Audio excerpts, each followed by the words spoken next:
Good morning, everyone. Welcome to my channel, Junk Journal July. We are on the home straight, a third left to go. Can't believe it's gone so quick. Today's prompt for the 21st is focus. So, what I thought I'd make today for my collection of goodies for a future journal, if I ever get to leave this country and go on a big holiday again, which I'm sure I will, I'm not going to focus on that. I'm going to focus on making some clusters. So what I want to do is, I've got fabrics prepped in my journal kit that will allow me to do clusters and things like that. But I thought I might make some extra ones just to have them made ready to go. And that way I'm not cutting into my fabrics too much and they disappear within the first 4 days of my journey. So today I'm going to focus on clusters. Now I've got all my fabrics here that are sitting around, so I'm just going to start grabbing bits and pieces and seeing what sort of comes out of it. Now I usually use buttons and things like that on my clusters just to give them a little interest, but I'm sort of thinking I won't use them because I'm sure people in Japan have buttons, but maybe there's a certain style of button. I don't know. So I'm just going to avoid buttons. I'm avoiding lace, all of those sorts of elements that would be my go-to to make a cluster. And I'm just going to focus on these fabrics. We've been using them a lot. They're all sitting here. I'm going to keep them neutral. I guess if I get to Japan, which I will, because I will, if I get there and I notice that there's a certain style of button or fibers or textures that sort of catch my eye, I can always, add them to the cluster. I know linen covered buttons are a bit of a, I'm not even in shot. Let me just lift that up a little bit. So I've got to stay there for you to see what I'm doing. If I get there and notice that linen buttons are something that they've got in their history, I can always, add them to these little clusters. So I'm just putting a couple little smears of art glitter glue in behind all these layers just to tack it down. And then I can do some invisible stitch work to really hold everything down. And then I also want to highlight each cluster with a little bit of stitching. So there's the first one. It's just a gathering of bits and pieces, and I'm using my calico as my base, and these will just be on the top of pages or on a pocket, or let's say I have a brochure that I want to add to my journal, but I want to sort of tie it into the journal with some textile. I'll have some little clusters that I can, add to a corner or of, say, a menu or something like that. I'll put some labels on them as well, so that if I did want to write something, I can on a cluster. Might be at the top of a page. Gosh, I hope I get to Japan. I'm doing all this talking about it. My husband, he's been sort of in the background watching me edit these videos, and I do it of an evening on my iPad, so I sort of come out of my craft room and then do, some chores, and then end up editing at the end of the day. And he's sort of seeing all this Japanese talk, and I glanced over and I noticed that he actually had holidays in Japan open on his laptop.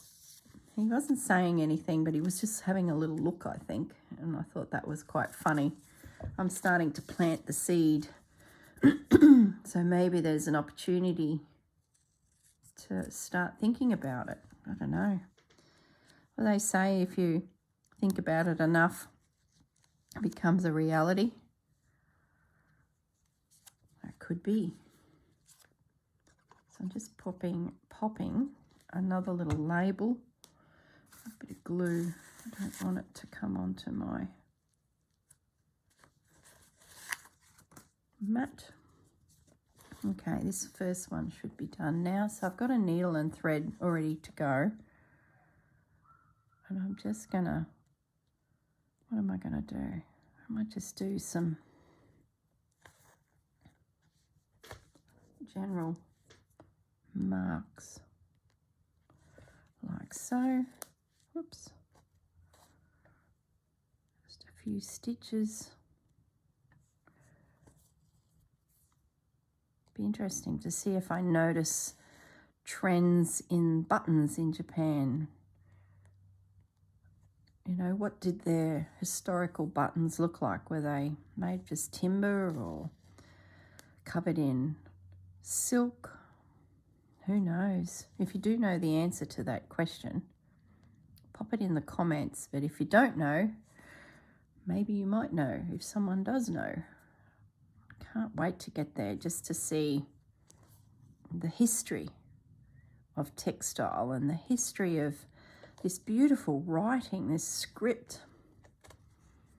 It's going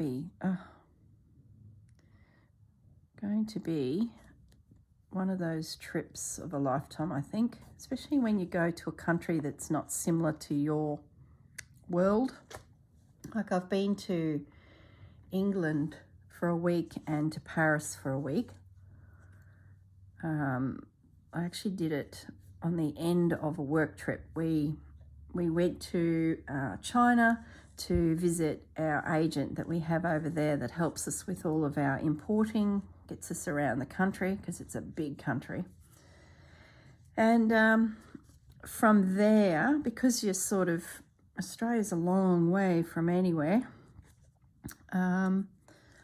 we went from China across to Frankfurt. Now, in Frankfurt, there is a huge Christmas fair, and it's broken down into 2 sections, and it's pretty big. It's not as big as the big China fair in Canton, which we go to occasionally. It's massive. It is stadiums and stadiums of products for the world to purchase.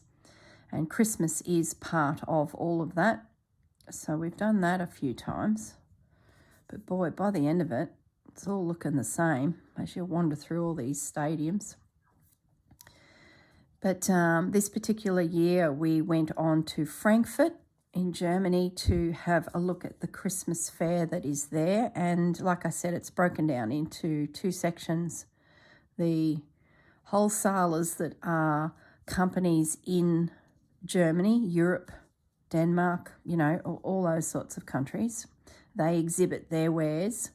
And then we'd heard that there was a second stadium that was dedicated to the manufacturers of Christmas, and that is China, Indonesia, Philippines, all sorts of countries that manufacture, America, all sorts.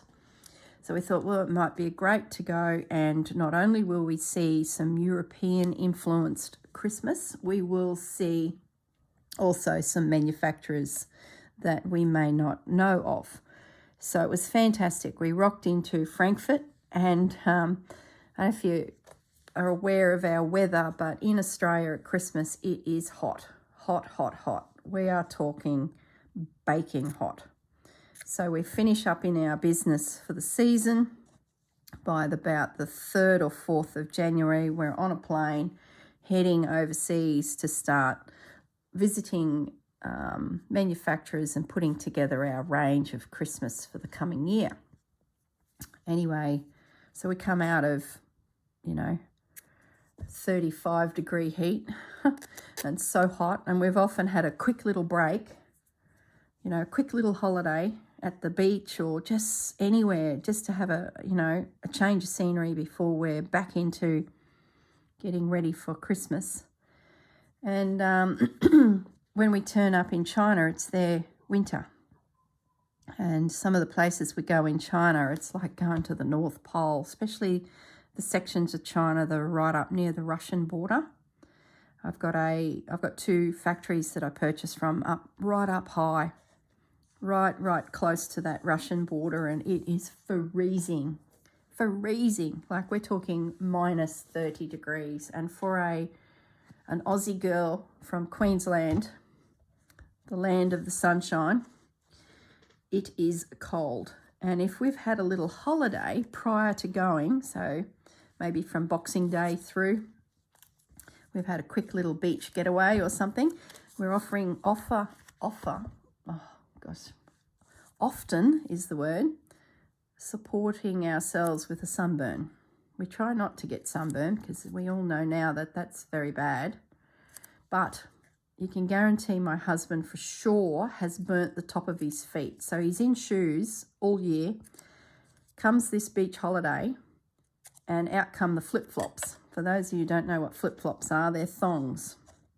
So he's trotting around for 3 days in his thongs, enjoying the sand and the sun, and guess what? Top of his feet get burnt. Guaranteed, every time. It's hilarious. Well, it's not hilarious because he's going to end up with problems there one day. But anyway, let's hope he doesn't. So now he's got sunburnt feet and he is, whoops, drop that. He is now putting on boots to make his feet nice and toasty warm because he's heading to China, which is freezing and often snowing if we are lucky enough to experience some snow.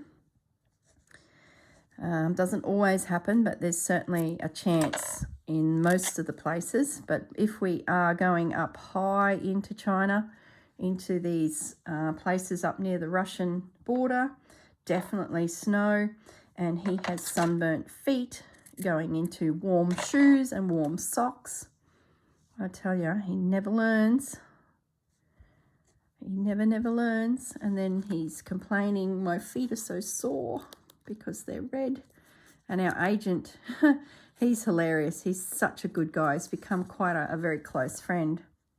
And he's like, Gary, why are your feet so sore? And Gary will say, I'll show you later. So we get back to the hotel and we might be having dinner.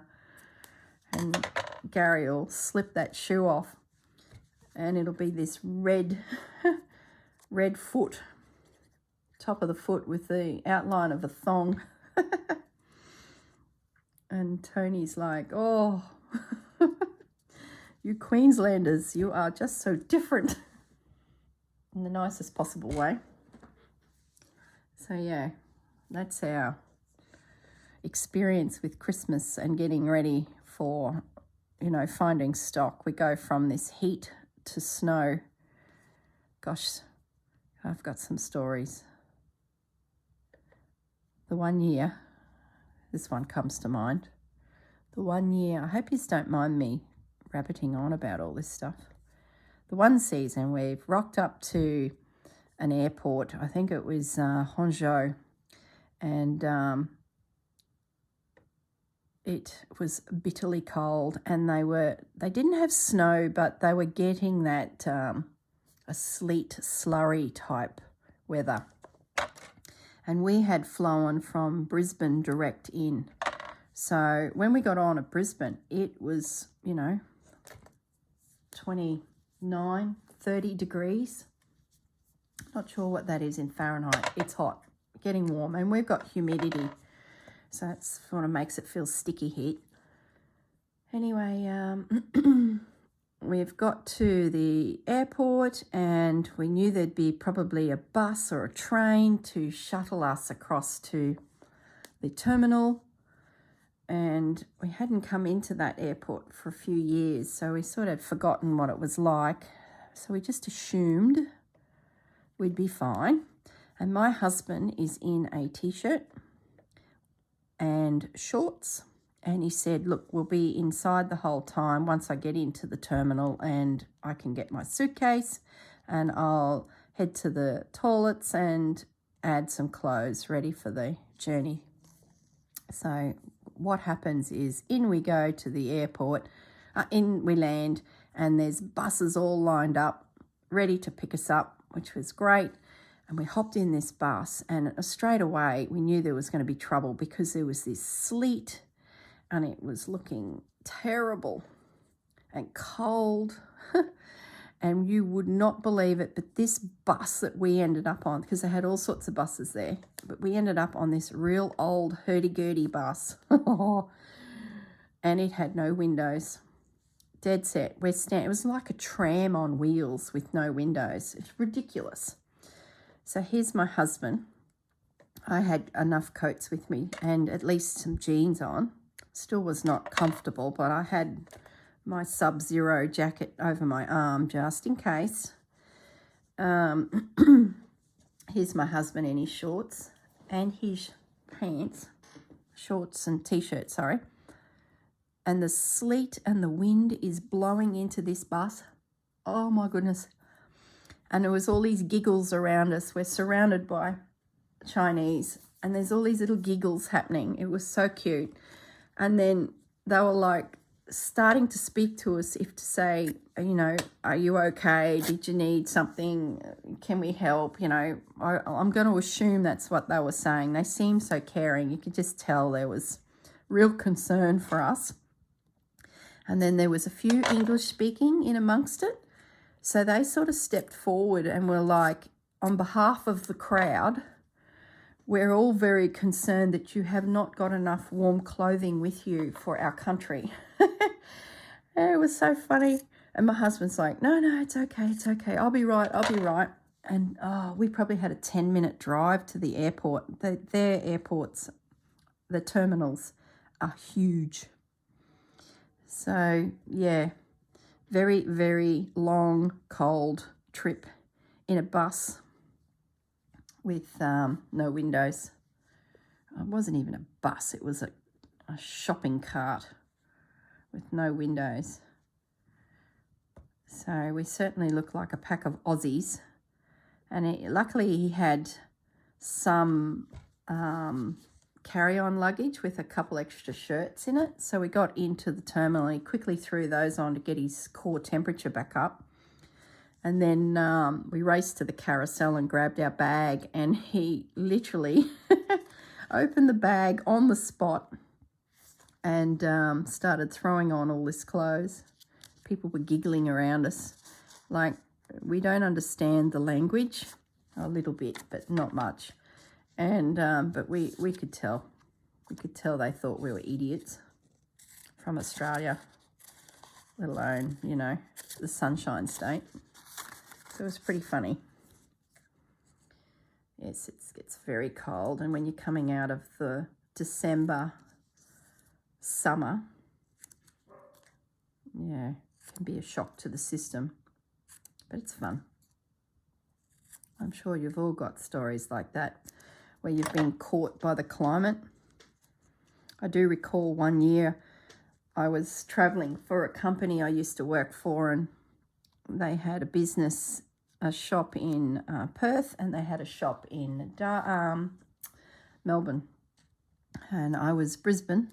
So I flew across to Perth, and the weather was very similar to Brisbane, maybe a little bit drier, not as humid. Beautiful.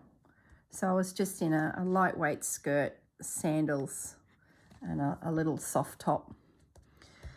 So then I've got to Perth and worked for the day, and then the plan was to catch a flight through to Melbourne, do a day's work there, and then I had to be back in Brisbane. So it was quite a quick trip. And I got off the plane in Melbourne, and oh my goodness, there was an Arctic breeze. For those of you who don't know where Melbourne is, it's at the very bottom of Australia, and they are blessed with a southerly that literally comes from Tassie over the Bass Strait straight up into their city, and it is cold, and that wind technically comes from the South Pole. So I've got off the plane, having been in Perth, balmy weather, walked out of that terminal, and it was sunny. Like, as the plane landed, I didn't even twig that there was going to be an issue. And I've got off the plane, into the terminal, still unaware, stepped out into the car park to pick up my hire car, and bam, it hit me. This cold Arctic wind. It was so cold. Antarctica. So I get to the store, and I had to go and buy a jacket. I was freezing. So the climate can change so much when you travel across our big country. America would be the same because it's such a big country. Europe, the same. You know, you guys zip around everywhere over there.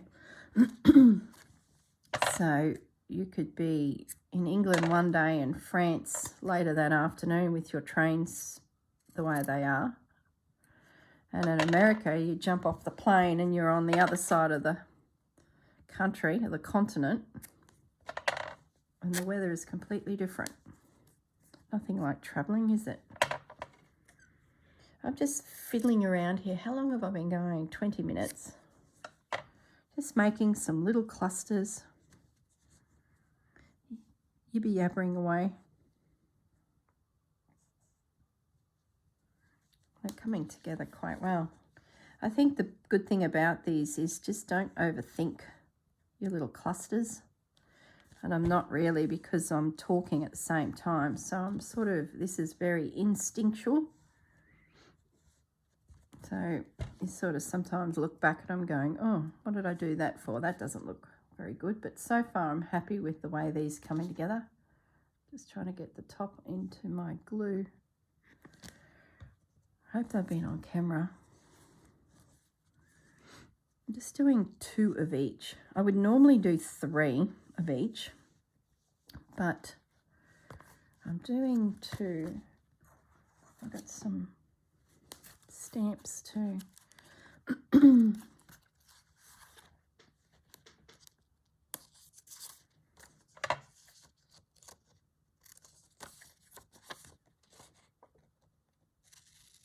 I'm trying not to make them too bulky, because I want to,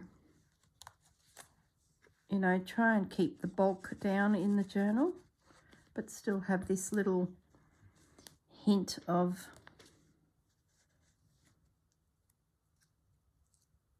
textile.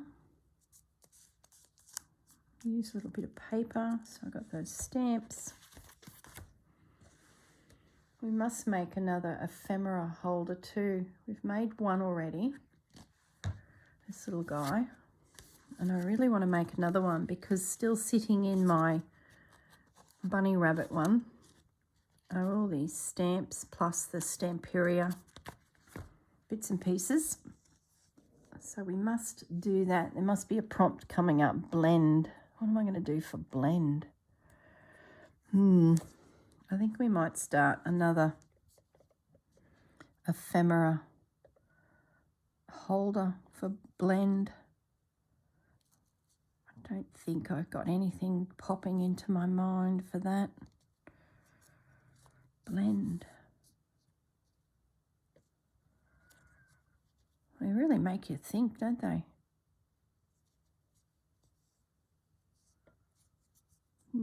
Yeah, I got nothing. So I think the next video will be another ephemera holder. I might use a bit of fabric on this next one because I so love the fabric. And I'm looking at all this red fabric here. I'm thinking that might be fun to play with. A bit of fabric and a bit of denim. Don't have a lot of denim left actually to go hunting. Okay, there's another 2. Okay, I love them. So we've got 6 little clusters. There we go. Slightly different but similar. So if they're in a signature, you want to carry a bit of a theme, you can. So I didn't use a lot of my little scraps, but certainly got rid of some. Okay, everyone, I'm going to leave it at that and have a think about the next prompt, which is blended. I think it's going to be an ephemera folder. We'll see.